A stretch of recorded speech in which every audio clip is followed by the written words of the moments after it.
In the second quarter, gross bookings for Uber, based in San Francisco, rose to $8.7 billion, up 17% from the previous quarter. Eric Resberg, Associated Press, San Francisco. Uber has spent the past 8 months reeling from a series of corporate scandals. Yet those have done little to deter people from hailing an Uber for rides. That became clear on Wednesday, when the ride-hailing company shared its latest financials with investors. According to the disclosures, Uber's gross bookings continued to increase in the second quarter, while its losses narrowed. Trip requests from riders also more than doubled over the past year.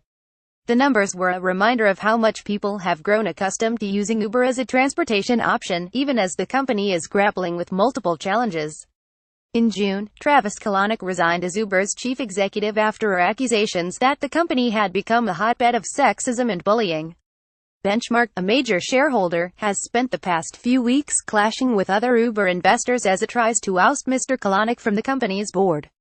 Yet while some investors and outsiders have expressed concern that Uber's business was in jeopardy because of the internal dysfunction, Wednesday's results showed a positive trajectory for the business.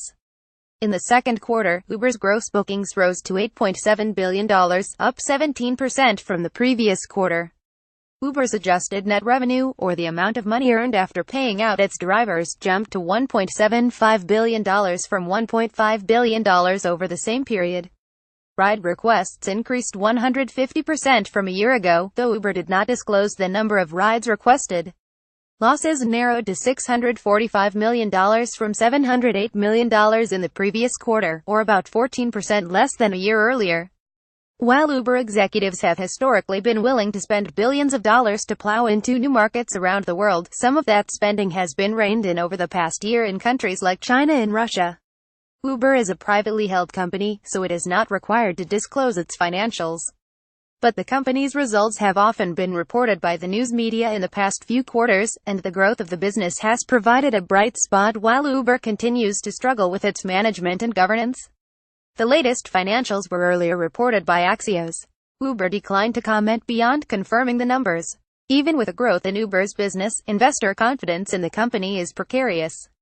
Recently, Vanguard Group, T. Rowe Price Group Inc. and 2 other mutual fund firms marked down the valuation of their Uber holdings.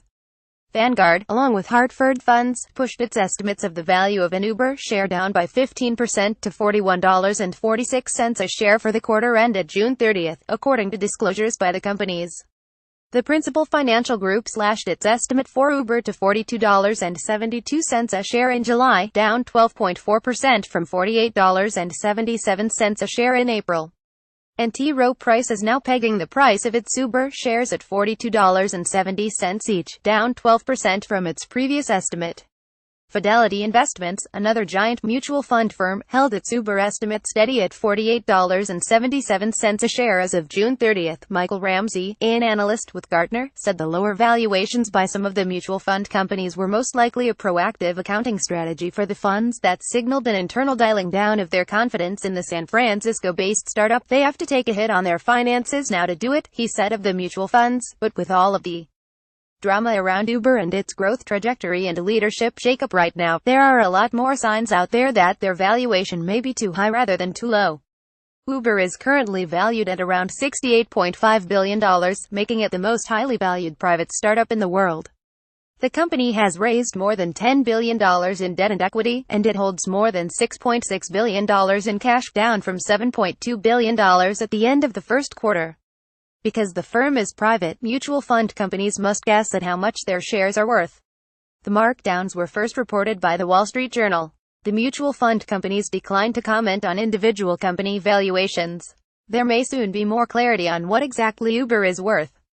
This month, the company's board voted to advance preliminary proposals by 2 investment groups, the Japanese conglomerate SoftBank and the Dragoneer Investment Group, to buy shares in the company.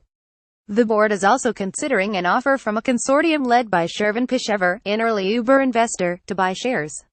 While the proposals include measures that would maintain, at least on paper, Uber's $68.5 billion valuation, the investment groups would potentially gain some of the company's shares at a discount. Whatever that discount may amount to is likely to be heavily scrutinized. Mike Isaac reported from San Francisco, and Tiffany Shu from New York. Follow Mike Isaac on Twitter at Mike Isaac and Tiffany Shu at Tiff Shu. A version of this article appears in print on August 24, 2017, on page B1 of the New York edition with the headline Uber, mired in scandals, sees uptick in bookings.